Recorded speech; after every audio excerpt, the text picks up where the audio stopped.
જી સાહેબ, શું કહેશો? ઇલેક્શન જાહેર થયું છે.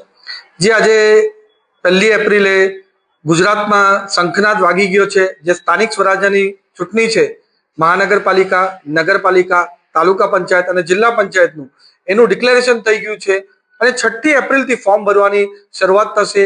11મી તારીખ છેલ્લી તારીખ છે ફોર્મ ભરવાની. 13 તારીખે સ્ક્રુટિની થશે અને 15મી તારીખ ફોર્મ ખેંચવાની છેલ્લી તારીખ હોવાની છે.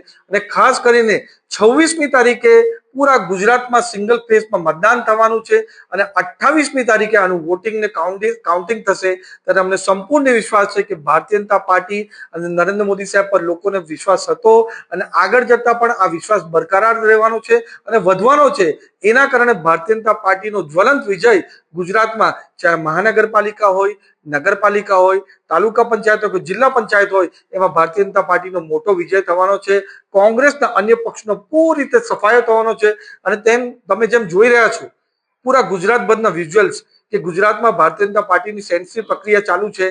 10,000થી વધુ બેઠક માટે હજારો યુવાનો, મહિલાઓ, ખેડૂતો, દરેક સમાજના લોકોએ ટિકિટના માટે દાવેદારી કરવા માટે સેન્સિટિવ પ્રક્રિયામાં પહોંચી રહ્યા છે.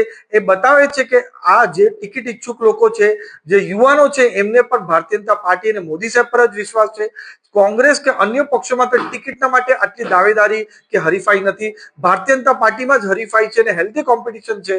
એ બતાવે છે કે ભારતીય જનતા પાર્ટીનો તારો ગર્દિશમાં છે અને આવનારા સમયમાં પણ ભારતીય જનતા પાર્ટી હજુ મજબૂતાઈ સાથે ગુજરાતમાં ઉતરીને જ્વલંત વિજય 28મી તારીખે ભારતીય જનતા પાર્ટી હાસિલ કરશે.